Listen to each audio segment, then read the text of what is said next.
An exciting story of redemption, love, passion, and new beginnings. By the pool, the assistant made the millionaire lose control, and what began as a simple glance turned into a dangerous game of desire and jealousy. Watch this story until the end. You'll be surprised by this story. If you like stories of love and romance, subscribe to this channel. Leave your comment. We post videos like this every day. Continuing. Amber Foster never imagined her life would completely change the moment she first stepped into Richard Blackwood's mansion. The job posting had been discreet, almost whispered in the most exclusive circles of New York, and she only learned about the position through a friend who worked at one of the third-party companies of the Blackwood Group. Personal assistant to an influential businessman, generous salary, residence on the property during the week. For a 28-year-old woman who had lost her job at a financial consultancy due to recession cutbacks, it seemed like salvation sent from heaven. The first time she saw the mansion, the sun was beginning to set over the ocean, and the entire glass and concrete structure seemed to catch fire against the horizon. Located 2 hours by car from downtown New York, in an isolated coastal area, the property stood on cliffs that plunged straight into the ocean. There were no neighboring houses, just a winding road that snaked through preserved forest until reaching the electronic gate that protected the entrance. Amber drove her used Civic, feeling small before the imposing place. The royal palms that lined the internal path seemed like soldiers standing at attention, and when she finally parked in the parking area, she had to take several deep breaths to control her nerves. She had grown up in Queens, the daughter of a mechanic and a seamstress, and although she had managed to graduate in business administration with much effort and a few years' delay, that world of ostentatious wealth still intimidated her. The main door opened before she even rang the doorbell. A middle-aged woman with grey hair tied in an impeccable bun greeted her with a contained smile. "Miss Amber, I'm Margaret, housekeeper of the house. Mr. Richard is expecting you." The interior of the mansion was even more impressive than the exterior. Very high ceilings, a white marble staircase that rose in an elegant curve, works of art that Amber vaguely recognized from decorating magazines. Everything clean, organized, without a grain of dust or an object out of place. Her medium-heeled shoes echoed on the floor, a sound that seemed to announce her arrival with each step. Margaret led her through a long corridor whose enormous windows offered a panoramic view of the sea. Amber tried not to appear too impressed, but it was difficult to maintain composure in the face of such beauty. The sun had completely set, and the automatic lights of the property created a play of shadows and clarity that transformed each room into a movie set. "Mr. Richard is in the library," Margaret explained, stopping in front of 2 massive wooden doors. "He likes to receive the most important people there." Amber didn't know if the comment about most important people was a courtesy or an observation loaded with meaning, but she didn't have time to think much about it. Margaret knocked lightly on the door and opened it, revealing an environment that seemed straight out of a dream. The library occupied 2 floors, with shelves that went from floor to ceiling, filled with leather-bound books that seemed centuries old. A rolling ladder allowed access to the highest volumes, and there were several reading armchairs strategically distributed, each with its individual lamp. In the center of the room was a jacaranda wood desk, and behind it, standing, looking out the window at the sea, was Richard Blackwood. He turned when he heard the footsteps, and Amber felt as if the air had become denser in the room. Richard was even more impressive in person than in the photos she had seen on the internet during her research about the company. Tall, probably 6'1", broad shoulders that perfectly filled the navy blue blazer he wore without a tie, brown hair with some grey strands at the temples that, instead of aging him, gave him an air of seductive maturity. But it was his eyes that impacted her most. Dark, intense, as if they could read every thought that passed through her mind. "Amber Foster," he said, and his voice was deep with a slight accent she couldn't identify. "Pleasure to meet you in person." He approached, extending his hand, and when their fingers touched, Amber felt an electric current run up her arm. The grip was firm, lingering enough for her to notice the restrained strength there, and when he finally released her hand, she had to make a conscious effort not to rub her palm against her skirt. "The pleasure is mine, Mr. Blackwood. Thank you for the opportunity." "Richard," he corrected, indicating one of the armchairs. "Let's talk in a more relaxed way." Amber sat down, crossing her legs and adjusting the skirt of the navy blue suit she had specifically chosen for the occasion, formal enough to demonstrate seriousness, but not so austere that she seemed like a candidate for the nunnery. Richard settled into the armchair across from hers, and she noticed how he seemed completely at ease in his domain, every gesture calculated and elegant. "Tell me about yourself," he said, leaning back and interlacing his fingers. "Beyond what's in the resume." Amber had rehearsed that conversation dozens of times, but under Richard's penetrating gaze, she felt as if all the words had evaporated. She took a deep breath and began to talk about her education, her previous experience, her organizational skills. He listened to her in silence, asking pointed questions that demonstrated he was really paying attention. When she mentioned that she had grown up in Queens, she saw something that could be genuine interest pass through his eyes. "A woman who knows the value of hard work," he commented. "That's rare in the circles I usually move in." "I hope that's an advantage and not a problem," Amber responded, and was surprised by her own courage. Richard smiled for the first time since she had arrived, and the effect was devastating. The smile completely transformed his face, revealing perfect teeth and an expression that mixed approval and something more dangerous. "Definitely an advantage," he said. "Someone who isn't easily impressed by superficialities." The interview lasted more than an hour. Richard explained that he needed someone to manage his personal schedule, organize social events, interface with suppliers and service providers. Nothing very different from what Amber had done in previous jobs, but he emphasized that he valued loyalty and discretion above all. "My life is exposed enough in the business media," he explained. "At home, I need absolute privacy. Everything you see or hear here must stay here. This is non-negotiable." Amber agreed without hesitation. She had signed confidentiality agreements in other jobs. She knew how it worked. What she didn't expect was the intensity with which Richard pronounced those words, as if he were giving a warning instead of simply establishing professional rules. When the conversation ended, Margaret appeared to show the room that would be Amber's during the weekdays. It was a suite on the second floor, with a view of the mansion's side gardens, furnished with discreet elegance. It had a private bathroom, a small sitting area, and even a mini-fridge. Amber had never lived in such a beautiful place. "Mr. Richard likes everything to be perfect," Margaret explained as she opened the curtains. "He might seem a bit intense at first, but he's a good employer. Fair, generous with those who do good work. And with those who don't?" Amber asked, trying to keep her tone casual. Margaret looked at her for a moment as if deciding how much she should say. "Mr. Richard doesn't tolerate betrayal or incompetence," she finally said. "But if you're honest with him, you won't have problems." Amber began working the following Monday. Her first days were a constant adaptation. Richard maintained a rigid routine. He got up at 5:30 in the morning to run on the treadmill in a complete gym in the basement, had breakfast alone on the terrace at 7, and was in his office at 8 o'clock sharp. Amber quickly learned that he didn't like delays, whether his own or others, and that he preferred direct communication to beating around the bush. His office was on the first floor with a spectacular view of the sea through floor-to-ceiling windows. It was there that Amber spent most of her time, organizing appointments, answering phone calls, preparing reports. Richard traveled frequently, New York, Miami, sometimes abroad, and on those days Amber was responsible for keeping the house running perfectly for his return. She noticed from the beginning that there was something different about that mansion. It wasn't just the luxury or the isolated location. There was an atmosphere that she couldn't define, as if the place held secrets in every room. The security cameras were discreet but omnipresent, and Amber frequently had the feeling of being watched even when she was alone. Margaret commanded a staff that included gardeners, security guards, a cook, and some cleaning ladies who came on specific days.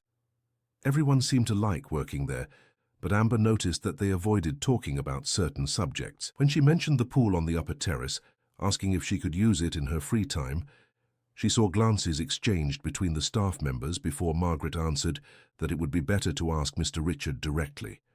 It was in the second week of work that Amber found the first clue that something more complex was happening in that place. Richard had traveled for a meeting in Miami, and she was organizing some old files in the library when she found a box that had fallen behind one of the shelves.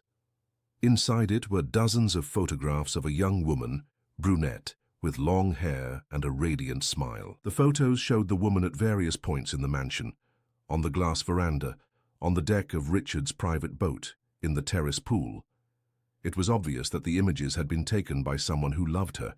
Each angle captured her natural beauty, her spontaneity. Amber felt a strange pang in her chest as she looked at those images, a mixture of curiosity and something that could be jealousy, though she didn't know exactly of what. On the back of some photos were dates written by hand, and Amber noticed that the sequence stopped abruptly 3 years earlier. The last photo showed the woman by the edge of the pool, with her back turned, looking at the sea. There was something melancholic about that image, as if it were a farewell. Amber put the photos back in the box and placed it in its spot, but she couldn't get those images out of her head for the rest of the day. Who was that woman? Why were the photos hidden? And why, looking at them, did Amber have the disturbing impression that it could be herself in a not-too-distant future? When Richard returned from his trip on the following Thursday, Amber noticed a subtle change in his behavior. He seemed more observant, his gazes lingered on her for longer periods, and there was a tension in the air that didn't exist before. During a meeting about a charity event she was organizing, Richard interrupted her presentation in the middle. "Amber," he said, his voice deeper than normal, "do you have any question you'd like to ask me?" She looked at him confused. About the event? About anything? The way he said that, as if he knew that she had discovered something, made Amber's heart race. She thought about the photographs, the expression of the staff when she mentioned the pool, the constant feeling of being watched. "No," she answered, keeping her voice firm, "unless there's something I should know." Richard studied her for a long moment, as if trying to decipher her thoughts. Finally, he rose from his chair and walked to the window, turning his back to her. "There are always things we should know, Amber. The question is whether we are prepared for the consequences of that knowledge." She didn't know how to respond to that, and the silence extended between them like a stretched rope about to break. When Richard finally turned around, there was something different in his eyes, an intensity that made Amber feel like prey being evaluated by a predator. "Finish the presentation," he said, returning to his chair. "And Amber, if you ever have questions, come directly to me. I don't like when people make discoveries on their own." The message was given, clear as crystal. Richard knew that she had found something, and he was making it clear that he preferred to control the flow of information. Amber finished the presentation trying to maintain naturalness, but inside she felt as if she had just received a warning or a veiled threat. That night, alone in her room, Amber lay awake for hours staring at the ceiling. She had accepted that job because she needed financial stability, but she was beginning to realize that she had placed herself at the center of something much more complicated. The mansion, with all its beauty, hid secrets that she was just beginning to glimpse. And Richard? Richard was an enigma that fascinated and frightened her in equal measure. There was something about him that attracted her almost magnetically, a combination of power, mystery, and a vulnerability that he tried to hide behind his mask of control. She knew she was walking in dangerous territory, but for some reason she couldn't explain. She didn't want to turn around and run away. In fact, for the first time in a long time, Amber felt truly alive. The days following Richard's warning passed in a tense normalcy. Amber performed her tasks with the usual efficiency, but there was an electric current in the air every time they met in the same environment. She noticed that he observed her more attentively, as if trying to decipher something in her behavior, and Amber made a conscious effort to appear natural, although inside she felt as if she were walking on glass shards. The break in this artificial routine came on a rainy Friday in March. Richard had received an invitation to a charity event at the Breakers Palm Beach in Miami, an annual gala that brought together the most influential businessmen in the country. It was the type of event where appearing alone would raise speculation from the specialized media, and Richard detested speculation about his personal life. "You will accompany me," he announced during one of the morning meetings, leaving no room for discussion. Amber almost dropped the coffee cup she was holding. "As your assistant?" "As my companion." The difference in tone with which he pronounced the second option made her stomach do a flip. Companion had very different connotations from assistant, and they both knew it. "I don't have suitable clothes for this type of event," Amber said, trying to find a diplomatic way out. "That will be provided," Richard responded, as if he had already thought of every detail. "Melissa, my personal shopper, will come here on Monday to take care of everything you need." "Richard, I don't know if it's a good idea." "Why?" He interrupted her, getting up from his chair and walking until he was in front of the desk where she was sitting. His proximity made Amber feel small and vulnerable. "Don't you trust me?" The question was asked in an almost casual tone, but Amber caught the trap in the words. If she said she didn't trust him, she would be questioning his character. If she said she trusted him, she would be agreeing to something she didn't fully understand yet. "I trust you," she answered, keeping her gaze steady. "I just think it might give rise to misinterpretations." Richard smiled, but it wasn't a reassuring smile. It was the kind of smile a shark might give before attacking. "Amber, let me explain something about the world I live in. People always make misinterpretations regardless of reality. If I appear alone, they'll speculate about why I don't have anyone. If I appear accompanied, they'll speculate about who the woman is. The difference is that going with me, you'll be under my protection." Protection from what? From whom? The way he said this, with a seriousness that Amber had never heard in his voice before, sent a chill up her spine. There was something there that went beyond social conventions or public appearances. Richard was talking about something real, something he considered a tangible threat.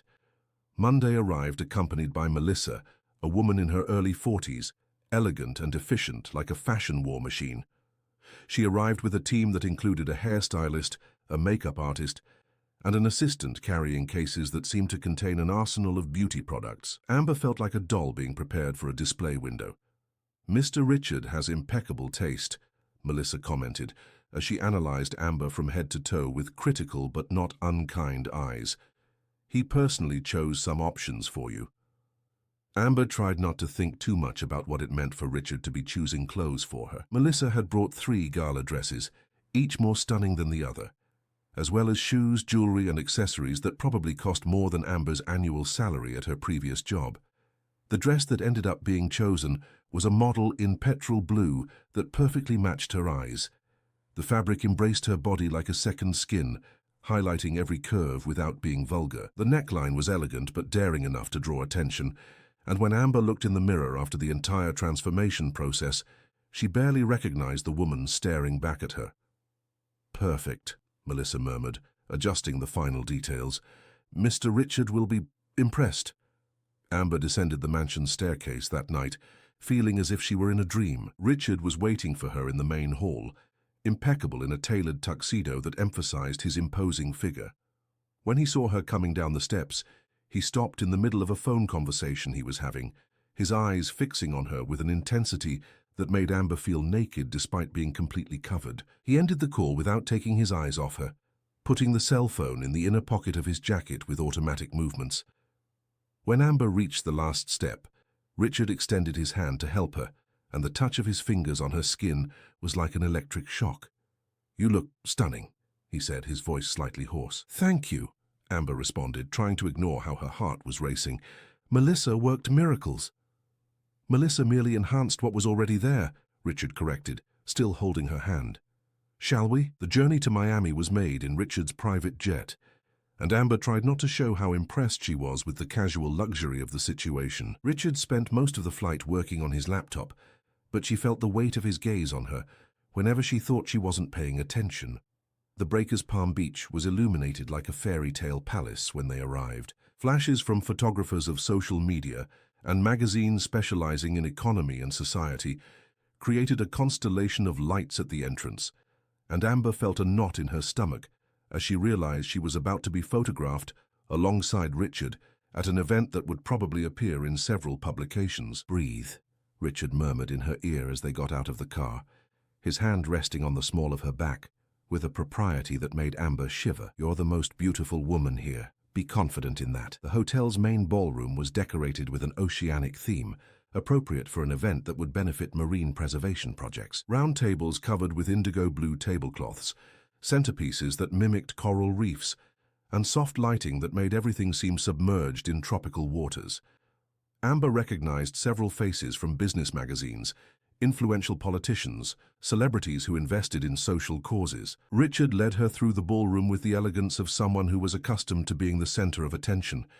He introduced her simply as Amber, without explaining her function or relationship, leaving people to draw their own conclusions. Amber noticed the curious glances, especially from women, some admiring her dress, others clearly wondering who she was and where she had come from. "Richard Blackwood," a female voice interrupted them when they were heading to their table. Amber turned to see a stunning woman approaching, impeccably styled blonde hair, a red dress that probably cost what Amber earned in 6 months. "What a wonderful surprise to see you here." "Victoria," Richard responded, his tone cordial but distant. "How are you?" Victoria Montgomery, Amber recognized immediately. Heiress to a communications empire, she had been on the cover of Society magazine several times, always at charity parties or high society events in New York.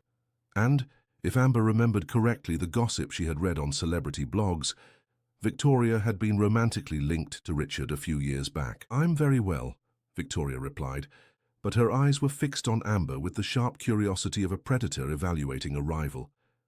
"And you must be." "Amber," she responded, extending her hand with a polite smile. "How charming," Victoria said, squeezing her hand with more force than necessary. "And how did you two meet?" Amber felt Richard move slightly closer, his body almost touching hers, a subtle but unmistakable demonstration of territoriality. "Amber works with me," he said, his voice carrying a tone of warning that clearly meant the subject was closed. "How interesting," Victoria murmured, but Amber caught the disguised venom in the word. "Well, I hope you enjoy the night. The menu is divine this year." When Victoria moved away, Amber felt as if she had just passed a test she didn't know she was taking. "Ex-girlfriend?" she asked, trying to keep her tone casual. "Ex many things," Richard replied, his hand moving to her waist in a possessive way that made Amber feel both protected and alarmed at the same time. "Don't worry about her." The dinner proceeded without major incidents, but Amber could feel the curious glances from the other guests. Richard was attentive without being excessive, including her in conversations, discreetly explaining political or business contexts when necessary. She realized that she was intelligent enough to follow these discussions, and Richard seemed to have genuine pride when she made insightful comments. It was during the charity auction that things started to get interesting. One of the lots was a week on a luxury yacht in the Caribbean, and Amber watched with amusement as several businessmen competed in increasingly high bids. Richard hadn't participated in any bid until then, seeming more interested in observing the social dynamics than in acquiring any item. "50,000, shouted a man Amber recognized as the owner of a hotel chain. 60,000, countered another. $100,000, said a familiar female voice.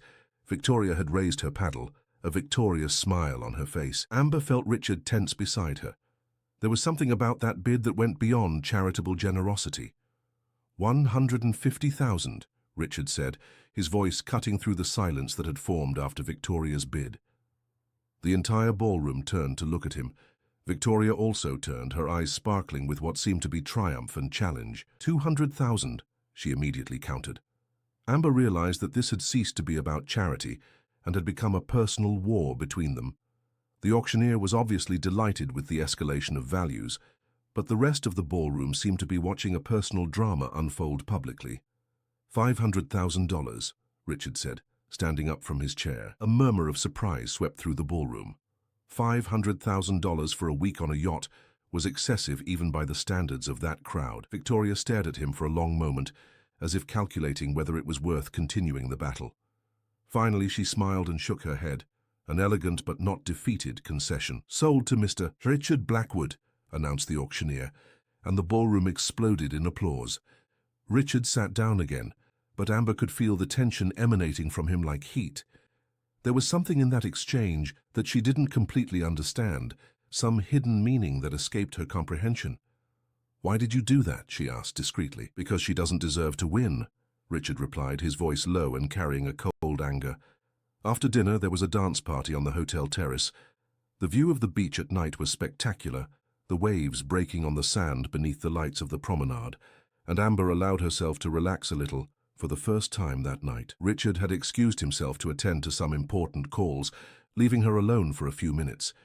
She was admiring the view when she felt a presence beside her. She turned expecting to see Richard, but it was Victoria who materialized, 2 glasses of champagne in her hands. "I thought you might want something to drink," Victoria said, offering one of the glasses. "It must be an educational night for you." Amber accepted the drink but kept her guard up. "Very much so. It's a fascinating world." "It is, isn't it?" Victoria laughed, but the sound didn't reach her eyes. Full of traditions, unwritten codes, stories that repeat themselves. Richard didn't tell you about me, did he? He said you two had met before. Oh, darling, we did much more than meet, Victoria said, taking a sip of champagne. We were engaged for almost 2 years. Amber felt her stomach sink, but kept her expression neutral. And what happened? I discovered that Richard has, let's say, possessive tendencies. He likes to control everything and everyone around him. At the beginning, it's exciting, you feel special, protected. But afterward, Victoria made a dramatic pause. Afterward, you realize that it's not protection, it's possession, and Richard doesn't like to lose his possessions. Why are you telling me this? Victoria studied her for a moment, as if deciding how much she should reveal. Because you remind me of someone, a woman Richard loved before me. Olivia was her name, beautiful, intelligent, from a humble background like you. Richard was absolutely obsessed with her. Amber felt as if the air had become denser around her. What happened to her? That's what's interesting, Victoria said, her eyes shining with a disturbing malice. She simply disappeared. One day she was there, living in his mansion, being the perfect woman for Richard. The next day she had vanished without a trace. Richard never talked about her after that, but I know the loss destroyed him. Amber swallowed hard, remembering the photographs she had found in the library. The melancholic expression of the woman in the last image. Are you insinuating that Richard did something to her? I'm not insinuating anything, Victoria replied with a smile that didn't reach her eyes. I'm merely sharing the story of a woman who was exactly in your position a few years ago. What you choose to do with that information is up to you. Before Amber could respond, a strong hand landed on her shoulder. She turned to find Richard behind her, his dark eyes fixed on Victoria with an expression that could freeze hell. Victoria, he said, his voice dangerously low. What interesting conversation were you having? Oh, just girl talk, Victoria replied. But Amber noticed that she took a step back. I was telling Amber about the beauty of the American coast. You two should enjoy that yacht you bought today. A week at sea can be transformative. The way she said the last word made Amber shiver. Richard seemed to catch the insinuation too, because his fingers tightened slightly on Amber's shoulder. I think we've had enough conversation for tonight, he said. Amber, shall we dance? It wasn't really an invitation, and Amber had no choice but to accept. Richard led her to the dance floor with firm control, one hand on her waist, the other holding her hand with a pressure that conveyed contained tension. The music was soft, romantic, but Amber could feel the rigidity in Richard's body, the way his muscles were contracted. They danced in silence for a few minutes before he finally spoke. What did she say to you? Amber looked him in the eyes, trying to decipher what was behind that question. There was vulnerability there, mixed with something that could be fear. She told me about Olivia. Richard abruptly stopped dancing, his eyes narrowing. What Olivia? The woman you loved before her, the one who disappeared. For a moment, Amber thought Richard was going to let go of her hand and walk away. Instead, he pulled her closer, their bodies almost pressed together, his mouth very close to her ear. Victoria knows nothing about Olivia, he murmured, his breath hot against Amber's skin. She's trying to plant doubts in your mind because she can't stand to see me with someone else. Then you tell me, Amber said, surprised by her own courage. Tell me about Olivia. Richard looked at her for a long moment, as if he were fighting an internal battle. Finally he sighed. Not here, not now, but I promise I'll tell you when we're home, away from all these gazes and whispers. The word home made something stir in Amber's chest. When Richard referred to the mansion as home, was he including her in that definition, or was it just a casual expression? They finished the dance in silence, but Amber could feel how the atmosphere between them had changed. There was a new intimacy, a promise of revelations that both frightened and excited her at the same time. The flight back to New York was quiet. Richard worked on his laptop while Amber pretended to sleep, but in reality she was processing everything that had happened that night. Victoria's story about Olivia, Richard's evident possessiveness, the promise of revelations to come. When they finally arrived at the mansion, it was already past 2 in the morning. Margaret had left some lights on, and the property seemed even more imposing in the darkness, like a medieval castle protected by invisible moats. Amber, Richard said when she was heading to the staircase that led to her room. My library. 10 minutes. It wasn't a request, it was a gentle order, but still an order. Amber went up to her room, changed from the gala dress into a comfortable robe, and went back down to meet Richard. He had gotten rid of his jacket and tie, the first buttons of his shirt undone. His hair slightly disheveled. There was something vulnerable in that less controlled appearance, and Amber felt her heart race when he turned to her. "Sit down," he said, indicating one of the armchairs. "It's time for you to know the truth about Olivia." Amber settled in, preparing herself to finally discover the secrets that the mansion held. Richard poured 2 glasses of whiskey, offered one to her, and sat in the armchair across from her exactly as he had done on the night she was hired. But this time, when he began to speak, Amber knew that her life would never be the same again. Richard took a generous sip of the whiskey before beginning to speak, his eyes fixed on the amber liquid, as if there he could find the courage for the words he was about to pronounce. Amber observed him in silence, every muscle in her body tense with expectation and fear of what she was about to hear. "Olivia Reynolds," he began, his voice lower than normal. 25 years old, psychology graduate, worked as a therapist in a public clinic in Jersey City. I met her 4 years ago in a traffic accident. Amber leaned slightly forward, catching every word. "I was returning from a meeting. My driver had to swerve to avoid a dog on the road, and we ended up colliding with her car. It wasn't anything serious, just a small dent, but I insisted on paying for the repairs and making sure she was okay." Richard paused, a melancholic smile crossing his face. "She refused my help 5 times before finally accepting that I would pay for the repair. Said she didn't need charity from a rich guy."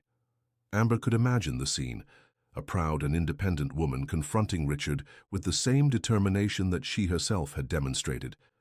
"It took me 3 months to convince her to go out to dinner with me. 2 more for her to agree to come to the mansion." Olivia was distrustful. She had grown up in a lower middle-class family. Her father was a machinist, her mother an elementary school teacher. She had every reason to be suspicious of my intentions. "But she ended up falling in love with you," Amber said, unable to hide a hint of jealousy in her voice. "We ended up falling in love with each other," Richard corrected, finally looking at her. "It was the most real thing I've ever experienced in my life. Olivia saw me exactly as I was, without the filters of wealth or power.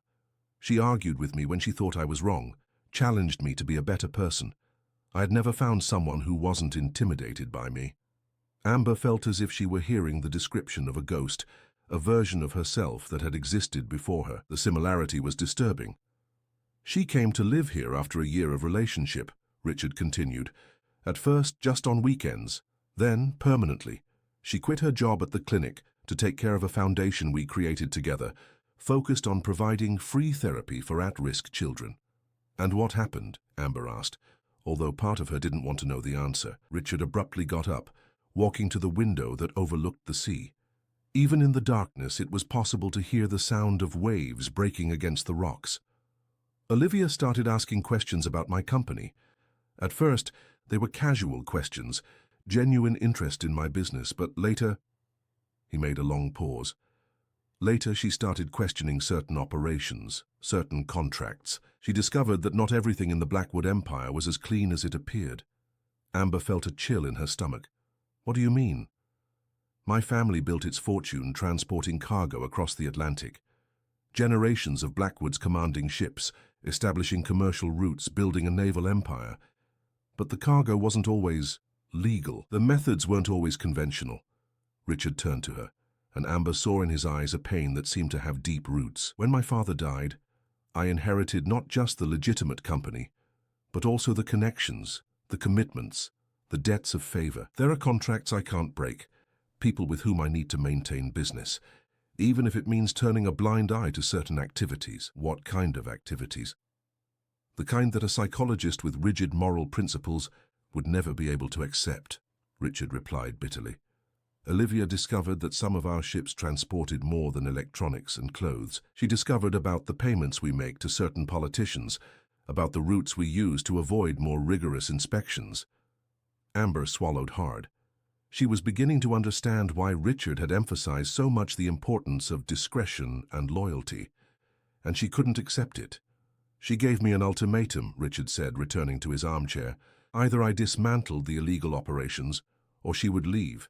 Said she couldn't live with someone who was involved in what she called institutionalized corruption. And you chose the business.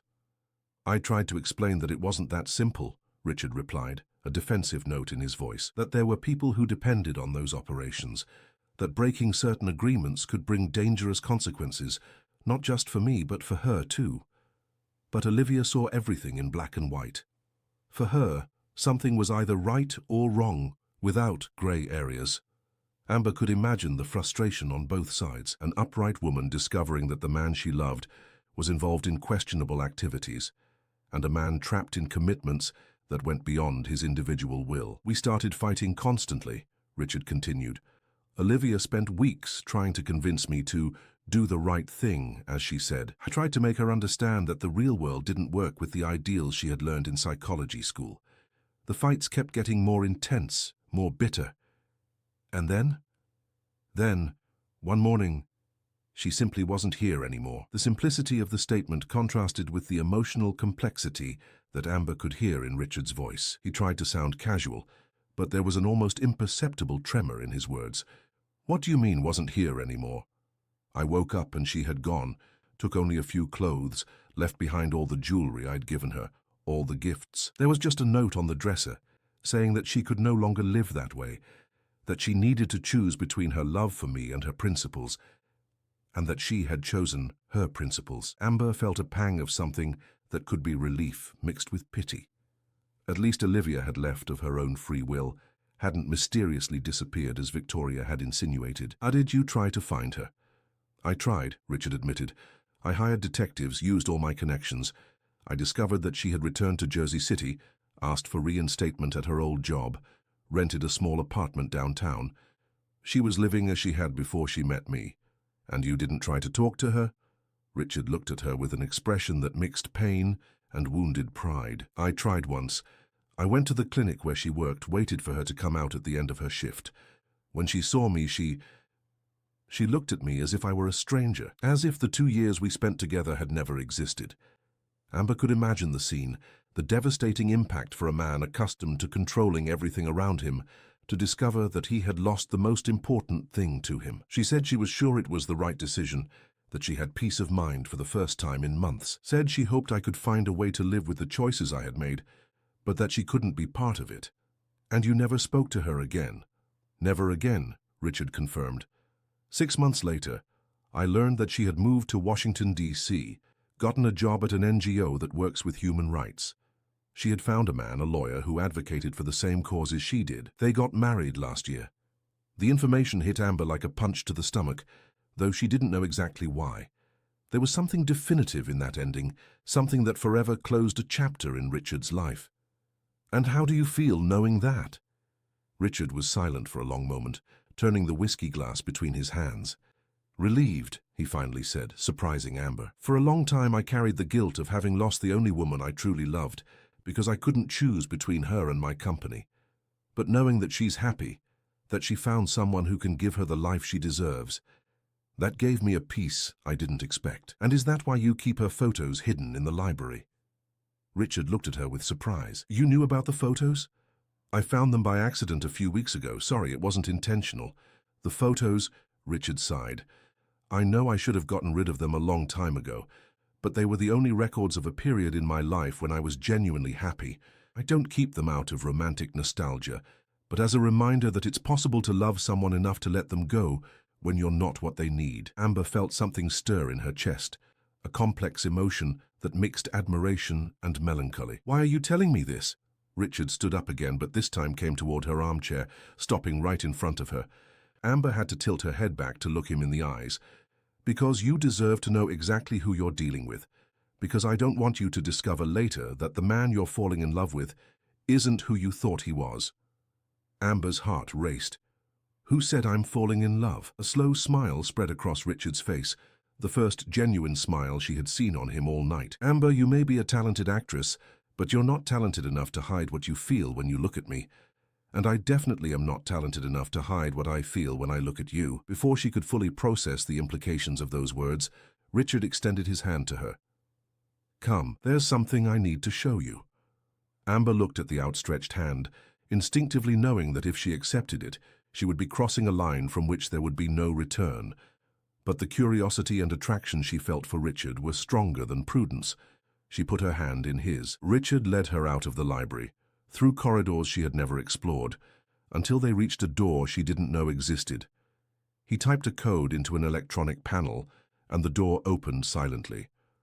On the other side was a private office, smaller than the official one, but clearly the place where Richard conducted his most reserved business. 2 walls were covered with monitors that showed security cameras from throughout the property. Documents were spread over a dark wood desk, and there was a large safe in a corner. "This is my true office," Richard explained. "This is where I deal with the less conventional aspects of the family business." Amber looked around, trying to absorb the reality of that environment. It was as if she had been admitted to the control center of Richard's secret life. "Why are you showing me this?" "Because I want you to understand exactly what choice you're making," Richard answered. "If you decide to stay with me, it won't be just as my assistant or my occasional companion. It will be as my partner in every sense of the word, and that means being aware of all aspects of my life, even those you might find morally questionable."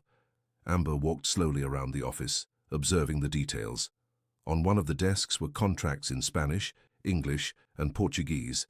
She recognized some company names that frequently appeared in the news for corruption scandals. "Amber," Richard said, his voice more serious than she had ever heard, "I need you to understand something. What I'm offering you isn't a fairy tale. It's a real life, with real consequences. If you accept being part of this, there will be people who will try to use you to get to me. There will be situations where you'll have to make difficult decisions, choose between what is right according to your principles and what is necessary to protect us." As Olivia had to choose. Exactly as Olivia had to choose, Richard confirmed, and she made the right choice for her. "But that doesn't mean it would be the right choice for you."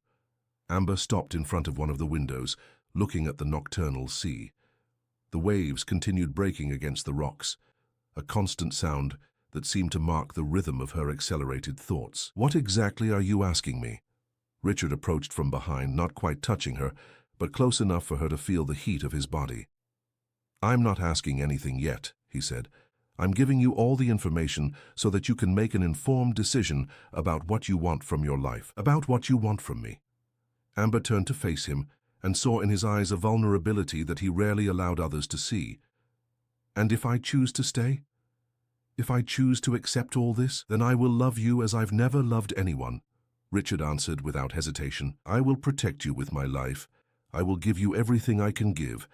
I will make you the most important woman in my world, but I will also demand your absolute loyalty, your total trust, your complicity in decisions that may not always be the most morally correct. And if I choose to leave, then I will respect you as I respected Olivia," Richard said, though Amber could see the effort it cost him to pronounce those words. "I will ensure that you have everything you need to restart your life, and I will never try to interfere with your happiness." Amber looked at the man in front of her, trying to process the magnitude of what he was proposing. It wasn't just a relationship he was offering. It was a complex partnership that would involve love, business, secrets, and dangers that she still couldn't fully dimensionalize. "Can I have time to think?" "All the time you need," Richard answered. "But Amber, I need to tell you something. Since you arrived here, since the first day, I knew you were different. Not just because you remind me of Olivia physically, but because you have the same inner strength, the same intelligence, the same capacity to challenge me. The difference is that you grew up in a harder world than she did, had to fight more to get where you are. That might give you a different perspective on the gray areas of life." Amber knew he was right. Her childhood in Queens, the financial difficulties of her family, the struggle to manage to graduate and find good jobs, all of this had taught her that the world rarely offered perfect choices. Sometimes it was necessary to accept imperfect compromises to achieve larger goals. "Can I ask a question?" "Anyone. If Olivia had accepted your activities, if she had chosen to stay despite everything, would you have changed anything in your business for her?" Richard thought for a long moment before answering. "Honestly, I don't know. At the time I thought I couldn't change anything, that I was too entrenched in the system to be able to get out. But now, seeing how losing her affected me, seeing how the possibility of losing you affects me, maybe I would have found a way to at least reduce my participation in the most questionable activities. And now? Would you change something for me?" "Amber," Richard said, his voice becoming hoarse. "I would change everything for you. If you asked me to abandon all the illegal business tomorrow, I would find a way to do it. It wouldn't be easy, it wouldn't be quick, and it definitely wouldn't be safe. But I would do it." The intensity in his voice made Amber feel as if the floor had moved beneath her feet. There was a declaration there that went beyond words. A promise that carried the weight of years of regret and the hope of redemption. "Why?" "Because I learned from my mistakes," Richard answered. "Because I discovered that living without true love is an empty existence no matter how many millions you have in the bank. And because, for the first time since Olivia, I found someone who makes me believe that I can be a better man than I am." Amber felt tears prick her eyes. There was something devastatingly honest in that confession, a vulnerability that she knew cost Richard a lot to demonstrate. Without consciously thinking, she took a step toward him, closing the distance between them. Richard didn't move, but she could see his breathing accelerate when she approached. "Amber," he murmured, as if her name were a prayer. "Don't speak," she whispered, placing a hand on his chest, feeling the accelerated beats of his heart through his shirt. "Not now." Richard covered her hand with his eyes seeking hers as if trying to read her thoughts. "If you don't want this, you need to tell me now," he said, his voice tense. "Because if you kiss me, if you let me touch you, I won't be able to pretend that we are just employer and employee." "It's past time we stopped pretending," Amber replied, and rose on her tiptoes to reach his lips.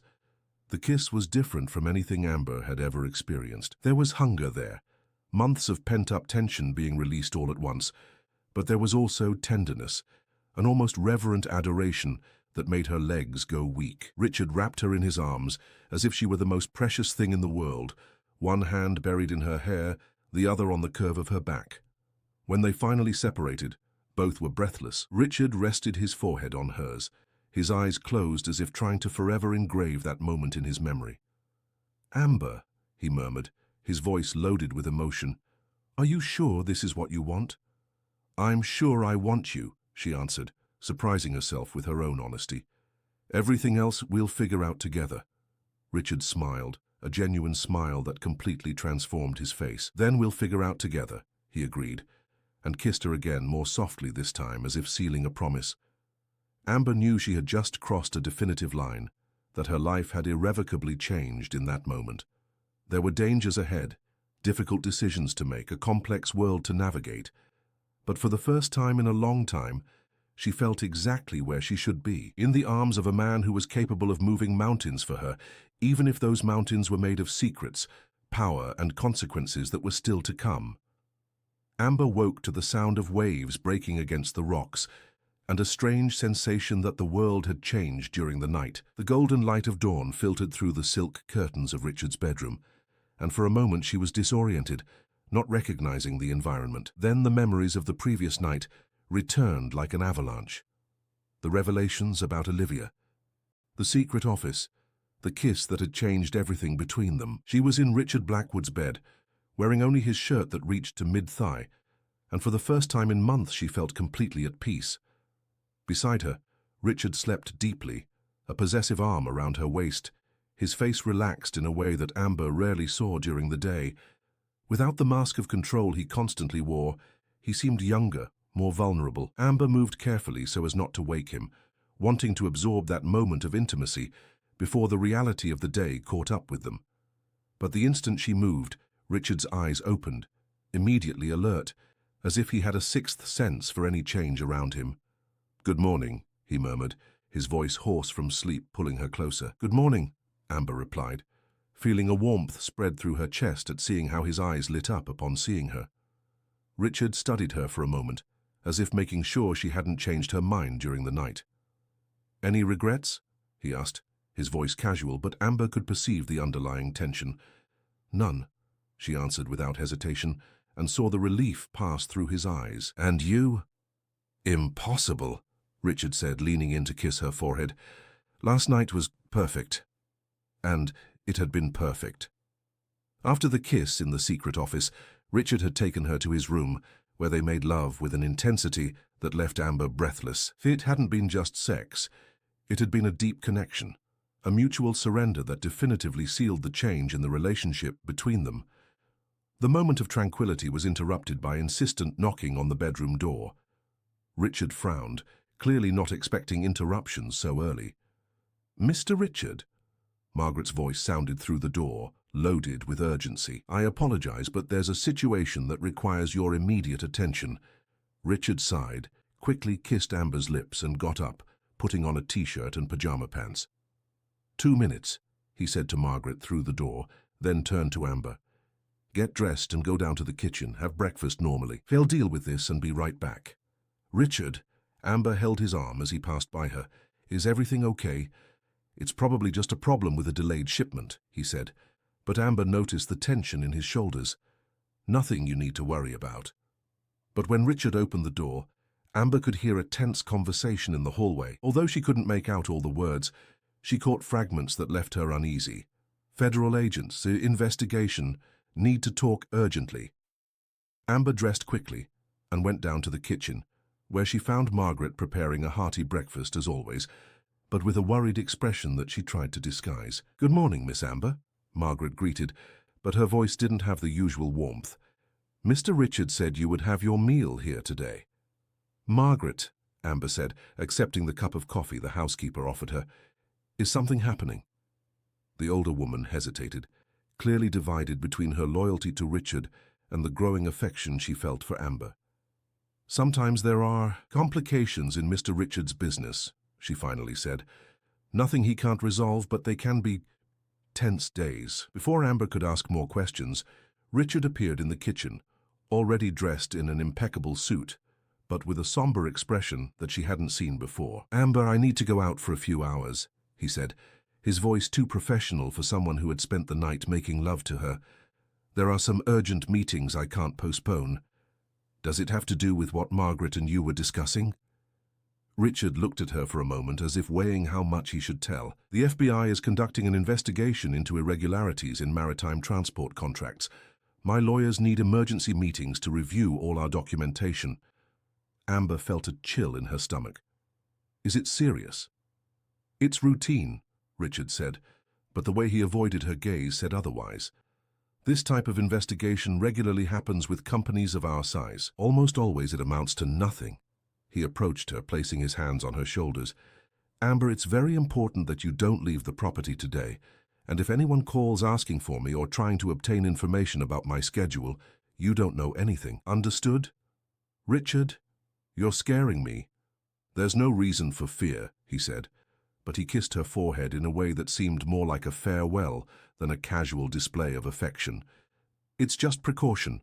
I'll be back before dinner." After Richard left, Amber became restless in the mansion. She tried to concentrate on working, organizing some future events and updating his schedule, but her mind kept returning to the morning conversation and the worried expression in his eyes.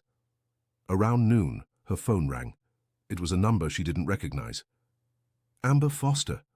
The voice on the other end was female, professional. "Yes, my name is Detective Sarah Collins, from the FBI. I'd like to have a conversation with you about Richard Blackwood." Amber's blood froze. "I have nothing to declare. Miss Foster, it's not a formal interrogation. It's just a conversation. I believe it would be in your interest for us to meet." "I have no interest whatsoever. Not even if I tell you that we have information about the disappearance of Olivia Reynolds." Amber almost dropped the phone. "Olivia didn't disappear. She moved to Washington, D.C. Is that what Richard Blackwood told you?" The detective paused. "Miss Foster, Olivia Reynolds has been dead for 3 years. Amber's world stopped, literally stopped. She could hear her heart beating in her ears, could feel the blood draining from her face. "That's a lie. I have the death certificate here with me. Body found in the sea 10 kilometers from Richard Blackwood's property. At the time it was classified as suicide. But there's new evidence that suggests other possibilities." Amber sat down heavily in the chair, trying to process the information. Richard had lied to her. Olivia wasn't alive and happy in Washington, D.C. She was dead. "Why are you telling me this?"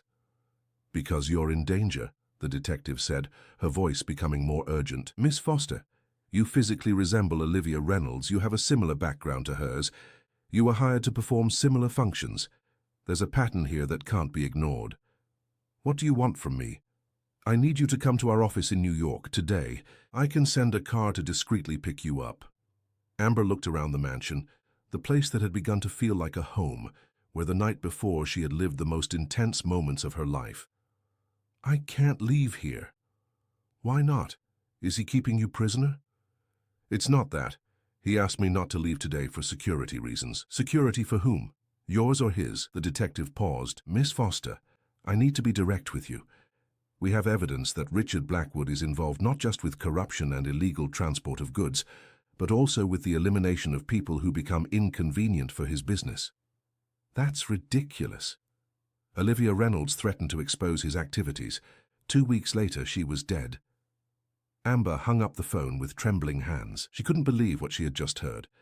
Richard had lied about Olivia being alive, but that didn't necessarily mean he was responsible for her death. Maybe he just couldn't admit that he had lost her forever. Maybe the fiction about her being happy in Washington, D.C. was his way of dealing with the pain. But seeds of doubt had been planted. Amber began to remember small details she had ignored. The way the staff reacted when Olivia was mentioned. The evasive looks, the general discomfort when the subject came up. She decided to investigate on her own. She went up to Richard's official office, where she knew there were some old files. If there was anything about Olivia there, she needed to find it. It took 2 hours rummaging through drawers and cabinets until she found a folder marked only with the initials OR at the bottom of a locked drawer, whose key she found stuck to the underside of the desk with adhesive tape. Inside the folder were documents that made Amber's blood freeze. Medical reports dated 3 years ago, showing that Olivia had been hospitalized twice for domestic accidents, a fall that resulted in broken ribs, another incident that caused extensive bruising on her arm. There were also copies of receipts for expensive jewelry, always purchased after the hospital admissions. At the bottom of the folder, a sealed envelope. Amber opened it with trembling hands and found a handwritten letter in Olivia's handwriting. "If anything happens to me, if I die in suspicious circumstances, please know that Richard Blackwood is not the man he appears to be. He is dangerous when he loses control, and I have become a problem he wants to eliminate. I am trying to gather courage to leave, but he threatened my family if I leave him. I don't know what to do anymore. If you are reading this, it's because I couldn't escape." The letter was dated 1 week before the date that appeared on the death certificate. Amber let the documents fall to the floor, her legs no longer able to support her. Richard had not only lied about Olivia being alive. From what it seemed, he had been responsible for her death, and Amber had slept in his arms the night before. The sound of the main door opening echoed through the mansion. Richard had returned earlier than expected. "Amber!" His voice came from downstairs. "Where are you?"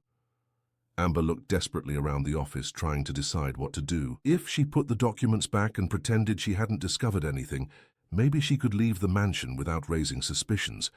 But if Richard realized she had been going through his files... "Amber!" The voice was closer now. He was climbing the staircase. With quick movements, Amber put all the documents back in the folder, closed the drawer, and put the key in place. When Richard appeared at the office door, she was standing near the window, trying to appear natural. "There you are," he said, but Amber noticed that his eyes quickly swept the environment, checking if anything was out of place. "How was your day?" "Calm," Amber replied, forcing a smile. "How were the meetings?" "Complicated, but we managed to resolve the situation," Richard said, approaching her. But when he got close, he abruptly stopped, frowning. "Amber, are you okay? You look pale." "I'm just tired. I didn't sleep very well last night." Richard smiled, interpreting the comment in a completely different way than she had intended. "Neither did I," he said, wrapping her in his arms, "but it was for a very good reason." When he kissed her, Amber had to make a superhuman effort not to pull away. His lips seemed the same. His touch was equally gentle, but now everything had changed. Now she knew what he was capable of. "Richard," she said when he finally released her, "I need to tell you something. The FBI called today." She saw his body immediately tense, though he tried to disguise it. "What did they want?" "They wanted to talk to me about you. I said I had nothing to declare and hung up." "You did the right thing," Richard said, but Amber could see the gears turning in his mind. "What else did they say?" Amber hesitated. If she told him about Olivia, he would know that she had discovered his lie. But if she didn't tell him, she might lose the opportunity to see how he would react. "They said that Olivia Reynolds is dead." The silence that followed was deafening. Richard became completely still. his eyes fixed on Amber's face as if trying to read every thought that passed through her mind. "And you believed them?" "I don't know what to believe," Amber replied, opting for honesty. "You told me she was alive and happy in Washington, D.C. Why would the FBI say otherwise?" Richard moved away from her, walking to the window. When he finally spoke, his voice was loaded with a pain that Amber couldn't determine if it was genuine or acted. "I didn't want to tell you because I didn't want you to be frightened," he said. "Olivia is dead, it's true. But she killed herself, Amber. She threw herself into the sea 3 days after she ended our relationship. They found the body 2 weeks later." "Why did you lie?" "Because I couldn't accept that she had preferred death to living without me," Richard answered, turning to her. "It was easier to pretend that she was happy with someone else than to admit that my rejection led her to suicide." Amber studied him, trying to detect signs of lying. But Richard had always been difficult to read, and now, knowing what he was capable of, she no longer trusted her judgment capacity. "Amber," he approached again, but she instinctively took a step back. The movement was subtle, but Richard immediately noticed. "You're afraid of me." It wasn't a question, it was a statement, and Amber knew it would be useless to deny. "Should I be?" "Never," Richard said, his voice becoming more intense. "Amber, I would never do anything to hurt you. You have to believe me." "How can I believe you if you lied about something so important?" "Because I lied to protect myself, not to deceive you," Richard said. "Amber, I love you. I love you in a way I've never loved anyone, not even Olivia. I can't lose you too." The words were beautiful, but Amber couldn't forget the documents she had seen, the medical reports that suggested a pattern of violence, the desperate letter from a woman who feared for her life. "I need time to process all this," she said. "Of course," Richard agreed quickly. "All the time you need, but Amber, please don't let them poison your mind against me. The FBI has been trying to bring me down for years. They'll say anything to get someone who will collaborate with the investigation." Amber nodded, but inside she was making plans. She needed to get out of that mansion. She needed distance to think clearly. And more importantly, she needed to discover the truth about Olivia Reynolds. "I'm going to take a shower before dinner," she said. "Great. I'll ask Margaret to prepare something special for us," Richard said, returning to smile. "And Amber, thank you for being honest with me about the call from the police. I know it wasn't easy." Amber just smiled and left the office, but inside she was counting down. Until dinner she had a few hours to discover a way to leave that mansion without raising suspicions. Because one thing had become clear: Richard Blackwood was much more dangerous than she had ever imagined, and if she wasn't careful, she could end up having the same fate as Olivia. The difference was that, unlike Olivia, Amber was prepared to fight. Amber stayed under the shower for much longer than necessary, letting the hot water wash not just her body, but also trying to clear her thoughts. Each drop that ran down her face seemed to carry fragments of the fear she was feeling. She needed a plan, and she needed it quickly. When she finally left the bathroom, wrapped in a bathrobe, she found a navy blue dress laid out on the bed, one of Richard's favorites, as she had noticed by the several times he had complimented her when she wore it. Next to it, a card with his elegant handwriting, "For my Amber, with all my love, R." The irony of the situation was bitter. A few hours ago, a gesture like that would have made her heart race with happiness. Now, it made her stomach churn with fear. Amber dressed mechanically, each movement calculated to appear normal. She brushed her hair, applied a little perfume, put on the pearl earrings that Richard had given her the week before, all to maintain the facade that nothing had changed, that she was still the woman who had slept lovingly in his arms. But inside, her mind was working feverishly. The mansion was isolated, at least 20 minutes by car from the main road. The gates were electronic and controlled by Richard. Her cell phone was without signal most of the time due to the location, and she had noticed that the house's Wi-Fi had blocks and monitoring. Richard could see everything she accessed. Margaret. The housekeeper had always shown a certain affection for Amber, and she knew the property better than anyone. If there was a way to leave discreetly, Margaret would know. Amber went down to dinner with a forced smile on her face. The dining room table was set with the usual elegance, candles lit, crystals shining, silver cutlery gleaming under the soft light. Richard was already waiting for her, impeccable in a white dress shirt and dark pants, a glass of red wine in his hand. "You look stunning," he said, standing up to pull out the chair for her. "That dress is perfect on you." "Thank you for the gift," Amber replied, accepting the kiss on the cheek he gave her. "You didn't have to." "I want to give you the whole world, Amber," Richard said, his eyes shining with an intensity that now frightened her instead of exciting her. "I want you to have everything you deserve." Margaret served the first course, an appetizer of smoked salmon with capers, and Amber took the opportunity to observe the housekeeper. The woman seemed tense, her movements more rigid than usual, avoiding looking directly at Amber. "Margaret," Amber said casually, "how was your day?" "Normal, Miss Amber," the housekeeper replied, but Amber noticed how her hands trembled slightly as she served the wine. "Everything tranquil." "Great," Richard interrupted. "Margaret, you can leave us alone for the rest of dinner. I want to have a private conversation with Amber." The housekeeper quickly nodded and left the room, but not before casting a concerned look in Amber's direction.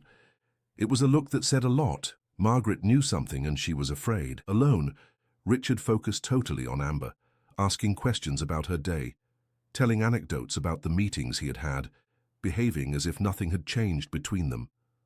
But Amber noticed the way he observed her, as if he were trying to detect any change in her behavior. "Amber," he said during the main course, covering her hand with his, "I know today was a difficult day for you. The revelations about Olivia, the call from the police, it must have been a lot to process." "It was," Amber admitted, deciding that a little honesty could help her maintain credibility.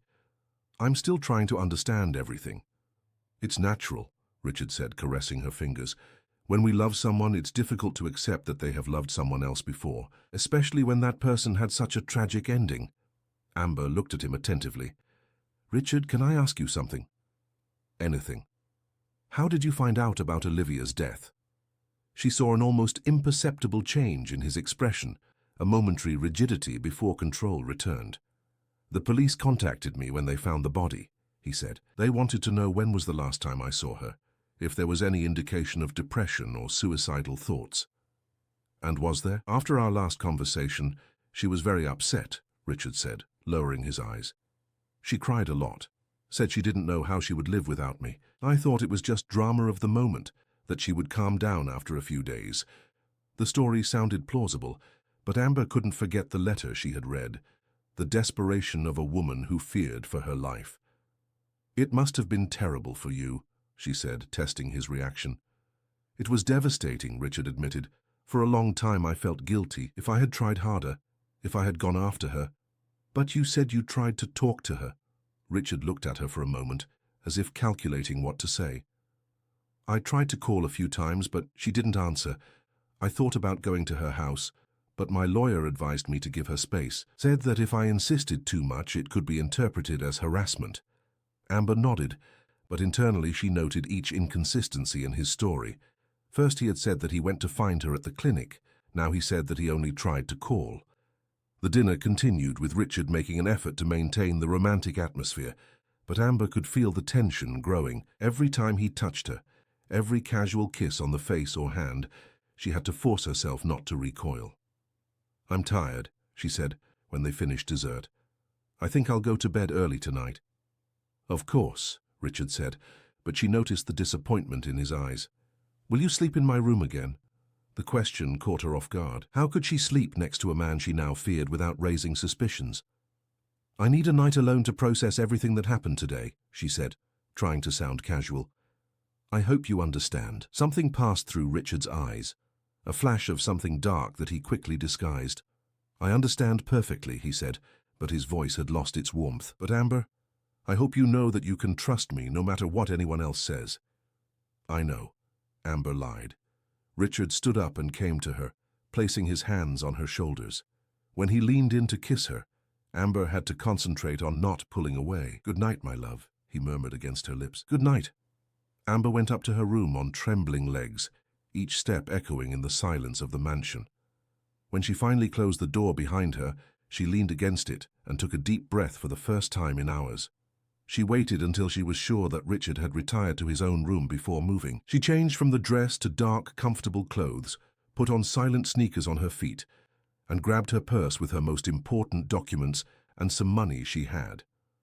The plan was simple: go down to the kitchen, where she knew Margaret used to stay until late preparing meals for the next day, and convince her to help her leave the property. Afterwards, drive to the FBI office in New York and tell everything she had discovered.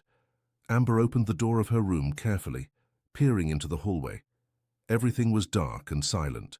She descended the main staircase, avoiding the steps she knew creaked, holding her breath at each sound. She reached the kitchen without incident and found Margaret sitting at the central table, a cup of tea in front of her, as if she were expecting her. "Miss Amber," the housekeeper said softly, without seeming surprised to see her. "I knew you would come." "Margaret, I need your help," Amber said, approaching. "I need to get out of here." "I know," the housekeeper said, standing up, "and I will help you. But first, there are things you need to know." Margaret went to a drawer and took out a small key, then went to a cabinet that Amber had never seen opened. From inside, she took out a metal box. "I worked for the Blackwood family for 15 years, Margaret began, opening the box. "I saw Richard grow up, saw him transform into the man he is today, and I saw what happened with Miss Olivia." Amber felt her blood freeze. "What did you see?" "I saw the fights. I heard the screams. I saw the bruises she tried to hide with makeup." Margaret removed an envelope from the box. "And I found this on the morning she disappeared."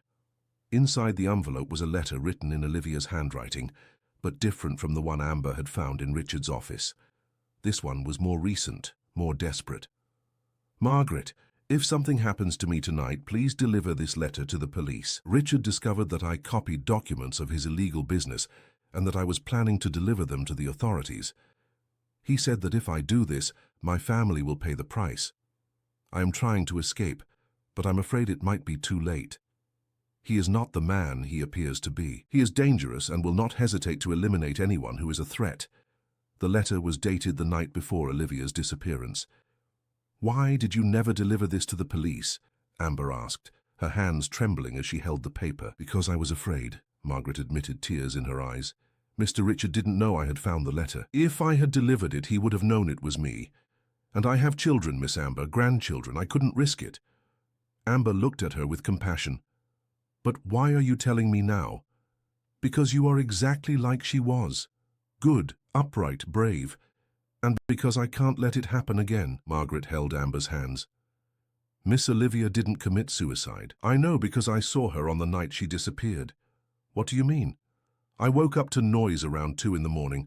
I looked out the window of my room and saw Mr. Richard carrying something wrapped in a sheet to the boat, something the size of a body."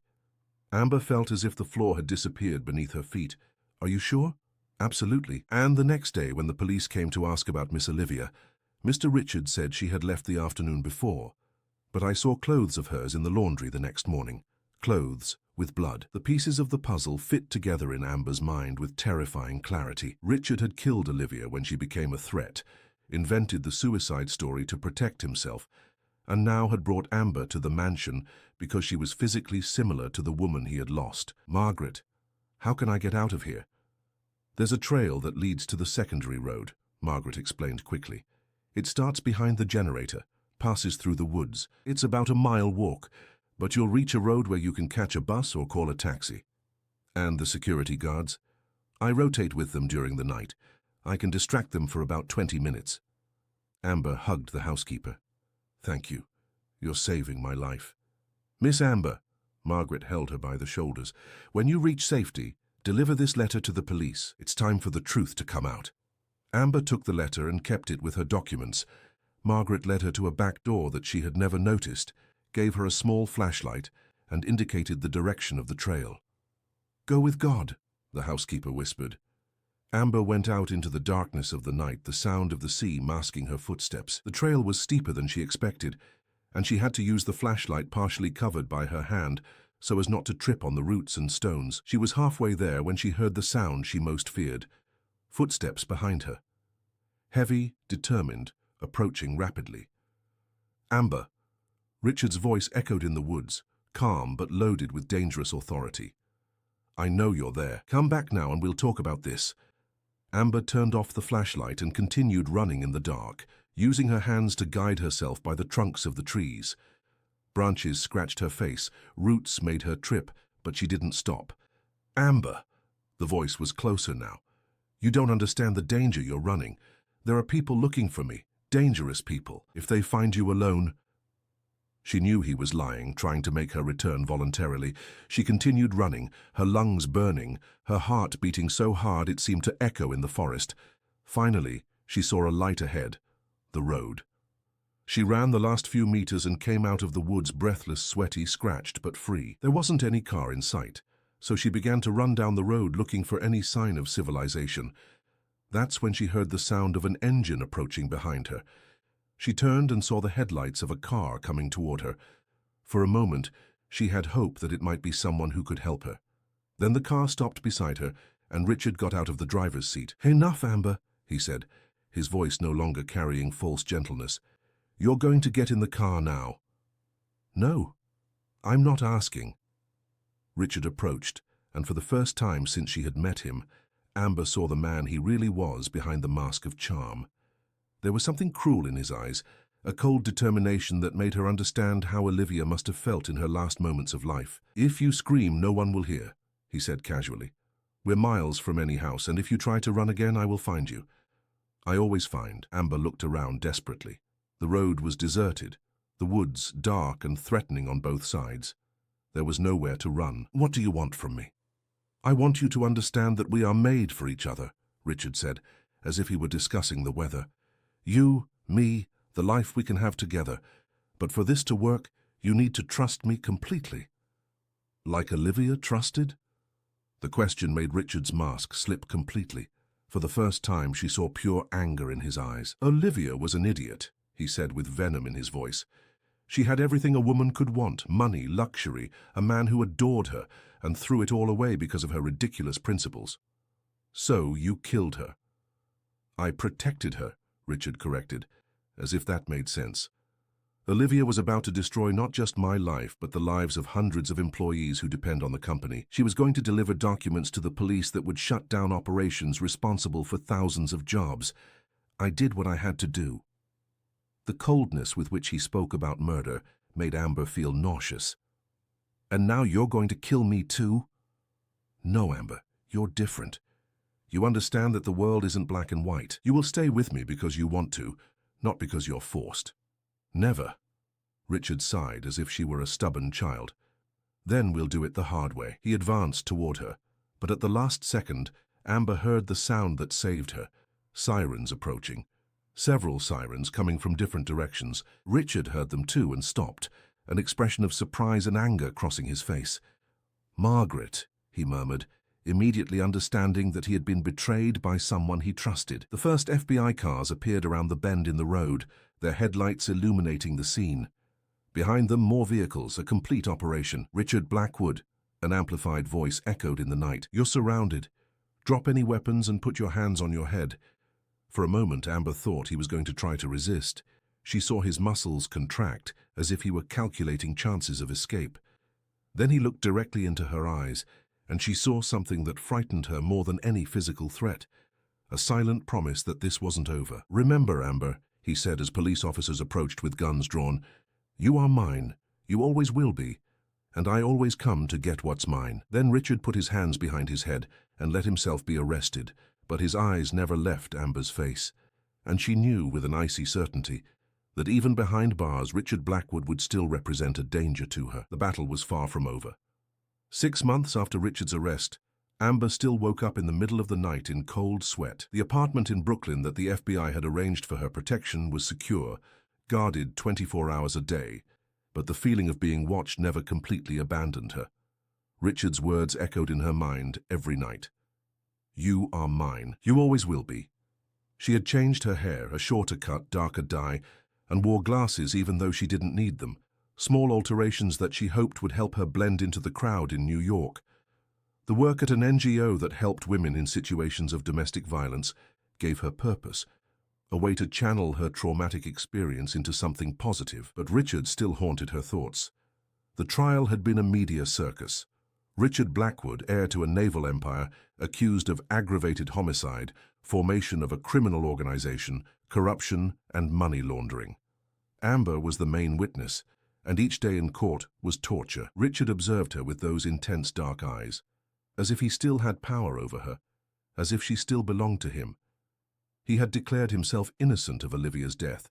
He admitted to the financial crimes, the illegal operations, but categorically denied having killed his ex-girlfriend. His lawyers argued that the evidence was circumstantial, that he was a scapegoat for more complex crimes. Amber didn't believe a word, until the morning when Detective Sarah Collins appeared at her door with an expression that mixed excitement and apprehension. "Amber, we need to talk," Sarah said, entering the apartment with 2 agents. "There are developments in the case that you need to know." "Richard appealed the sentence?" Amber asked, feeling the familiar tightness in her chest every time his name was mentioned. "It's not about the sentence," Sarah said, sitting at the table in the small kitchen. "It's about new evidence we've discovered, evidence that could change everything." Amber sat down too, her hands automatically closing into fists. "What kind of evidence?" Sarah opened a folder and took out a series of photographs and documents. "In the last few months, we've continued investigating the operations of the Blackwood Company. We've discovered that there were many more people involved than we initially imagined, people who had a lot to lose if Richard decided to cooperate with the authorities." Amber looked at the photographs. She recognized some faces, politicians, businessmen, people she had seen at the charity party at the Breakers Palm Beach. "Among these people," Sarah continued, "was Alexander Montgomery, Victoria Montgomery's brother." Amber immediately remembered the elegant blonde who had confronted her in Miami, Richard's ex-fiancée, who had planted the first seeds of doubt about Olivia. "Alexander Montgomery was one of the main operators of the money laundering scheme through Richard's company," Sarah explained. "But we discovered that he was diverting resources, stealing both from the scheme and from the criminals themselves, who were laundering money through the operations." "And what does this have to do with Olivia?" Olivia wasn't just investigating Richard's illegal operations. She had discovered Alexander's scheme and was gathering evidence to denounce him too. Alexander knew that if Olivia took that information to the authorities, he wouldn't just go to prison.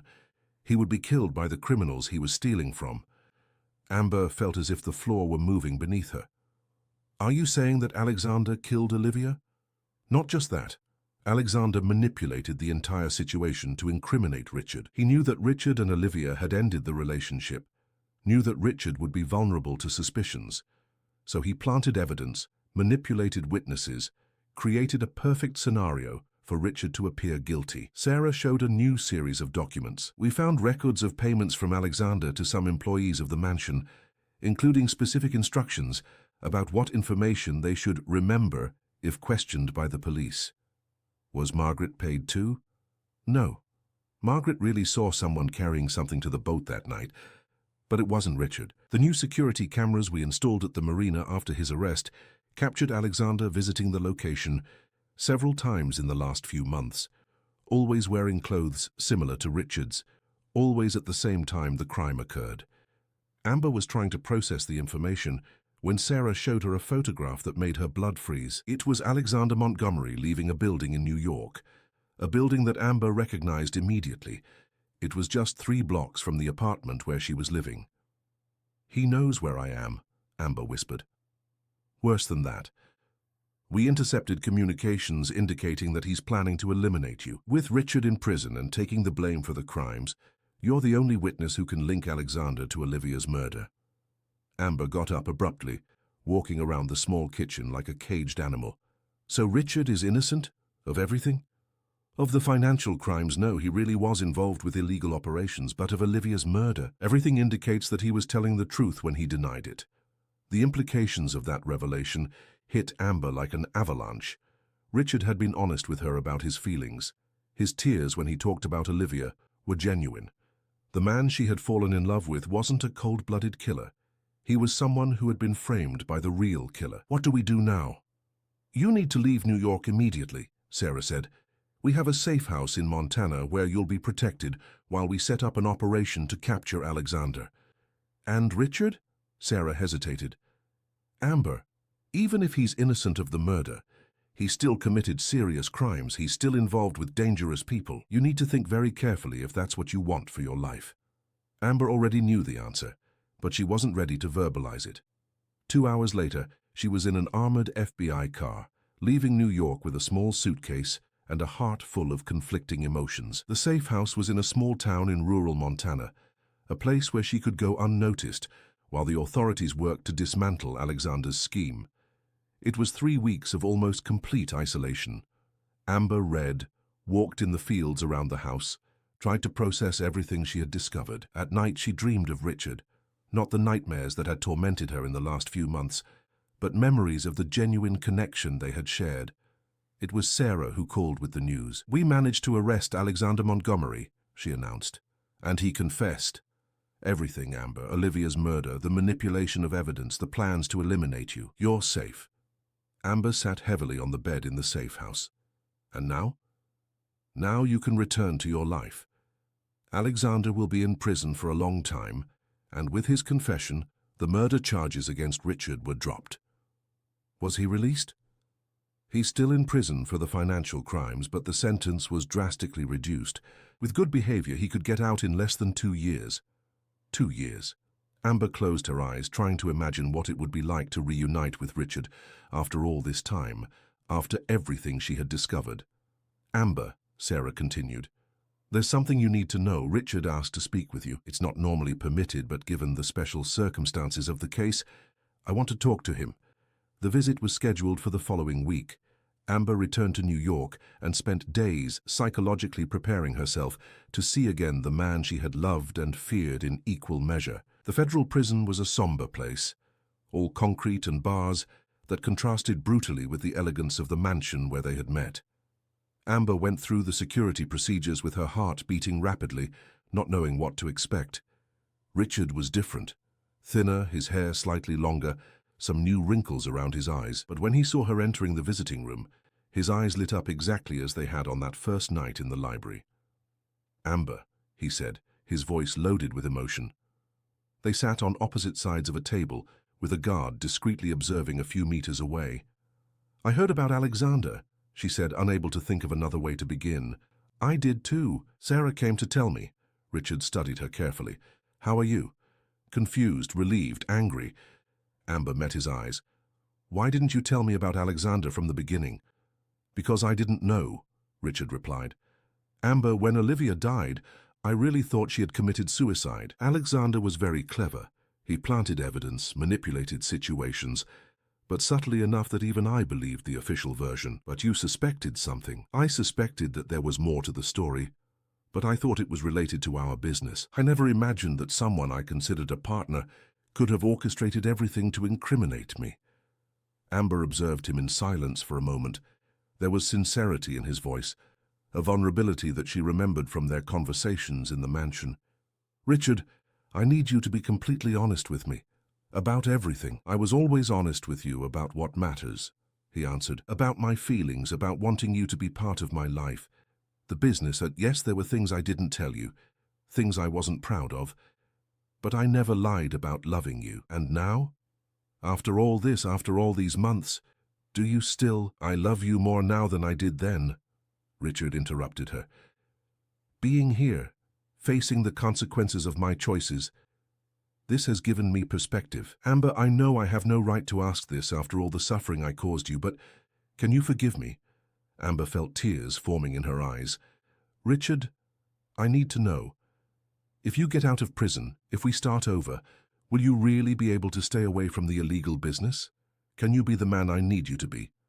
"I've already begun," he said. "I cooperated completely with the authorities, provided all the information I had about the operations. When I get out of here, I want to rebuild the company in a completely legal way. It will be smaller, less profitable, but it will be clean." "Why?"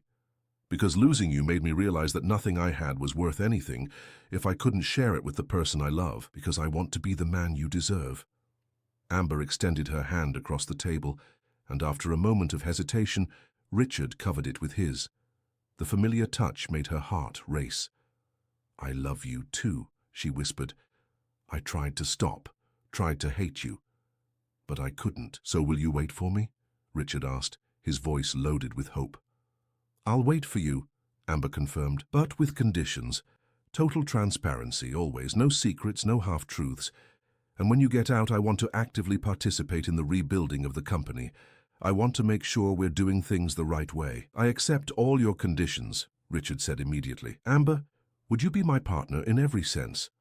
"In every sense," she confirmed, and saw a genuine smile spread across his face for the first time in months. 18 months later, Amber was standing at the entrance to the penitentiary, waiting for Richard to come out. She had used the months of waiting productively, earned an MBA in business administration, studied business law, prepared herself to be really useful in the rebuilding of Blackwood Company. When the gates opened and Richard came out, carrying a simple bag with his few belongings, Amber felt as if her heart would explode. He seemed younger, lighter, as if a weight had been lifted from his shoulders. "Amber," he said, approaching carefully, as if he wasn't sure that she was real. "Hello, Richard." He wrapped her in his arms, and Amber felt as if she were returning home after a very long journey. His smell, the warmth of his body, the strength of his arms, everything was exactly as she remembered. "Ready to start over?" he asked against her hair. "More than ready," she replied. They had rented a modest apartment in New York, far from the ostentation of Richard's previous life. The mansion had been sold to pay fines and compensation, and Amber didn't miss it. She associated that place with mysteries, fear, and secrets. The small apartment represented a new beginning, built on solid foundations of honesty and trust. The new Blackwood transport was a fraction of what the original naval empire had been, but it was completely legal. They transported legitimate products via official routes, paid all taxes, maintained impeccable records. Amber had been appointed compliance director, responsible for ensuring that each operation strictly followed the law. Richard fulfilled all the promises he had made. Total transparency about each decision, each contract, each penny that came in or went out of the company. Sometimes Amber noticed his frustration with the bureaucracy, with the smaller profits, but he never complained. He seemed genuinely happy with the simpler life they had built together. It was on a Friday night, 6 months after his release, that Richard asked the question that Amber had been expecting, but didn't know she wanted to hear. They were on the small terrace of the apartment, observing the movement of the city, sharing a bottle of wine and enjoying the night breeze. "Amber," Richard said, getting up from his chair and kneeling before her, "I know I don't have the right to ask this after everything you went through because of me. I know our story began with lies and secrets, but I also know that what we feel for each other is real, true, stronger than any obstacle we've faced." Amber felt tears forming in her eyes as Richard took a small box from his pocket. "It's not an expensive ring," he said, opening the box to reveal a simple but elegant band. "I can no longer give you mansions or private jets, but I can give you my unconditional love, my absolute loyalty, and the promise that there will never again be secrets between us. Richard, marry me, Amber. Marry, not because you feel sorry for me, not because you've been through too much to give up now, but because you truly believe that we can be happy together." Amber looked at the man kneeling before her, no longer the powerful and mysterious businessman she had met, but someone who had faced his failures, paid for his mistakes, and chosen to become a better person for love. "Yes," she said, extending her hand for him to place the ring. "Yes, I will marry you." Richard stood up and kissed her with an intensity that brought back memories of their first night together, but now without shadows, without fears, without hidden secrets. When they separated, Amber rested her forehead on his, exactly as they had done so many times before, but this time with the certainty that nothing else could separate them. "I love you," Richard murmured. "I love you too," Amber replied. "And this time, it's forever." The wedding was simple in a registry office in New York with just a few close friends as witnesses. Amber wore a discreet white dress, Richard a navy blue suit. Margaret was there. She had been one of the few people who remained loyal to Richard after discovering that he was innocent, and now she worked as an administrative manager of the new company. There was no extravagant party, no media coverage, just two people who had found their way back to each other through all adversities. On their wedding night, in the apartment they now officially shared, Richard carried Amber through the door as tradition mandates. "No regrets?" he asked, putting her down on the floor and holding her hands. "None," Amber replied. "And you? Impossible. You are the best thing that ever happened in my life. The only thing that really matters." They made love that night with a tenderness that mixed passion with relief, desire with gratitude. There was no more rush, no more fear that something could separate them. They had all the time in the world to rediscover each other. 2 years later, Amber was pregnant with their first child. The company had grown within legal limits. They had bought a small but cozy house in a quiet neighborhood of New York, and for the first time in a long time, both felt completely at peace. "What do you want to call our child?" Richard asked one night, with his hand resting on Amber's rounded belly. "If it's a boy, David," she replied, "and if it's a girl, Hope." "Hope," Richard repeated, smiling. "Perfect, because that's what you brought to my life. Hope that I could be a better man." Amber kissed his forehead. "You already are the better man, Richard. You just needed to believe it." As they felt the baby move between them, Amber thought about how her life had changed since that first night at the mansion. She had gone through fear, betrayal, loss, but in the end had found something that was worth more than any wealth, true love with someone who was willing to change for her. And Richard, observing the woman who had saved his soul, knew that all the losses, all the sacrifices, all the pain had been worth it, because in the end, they had each other forever.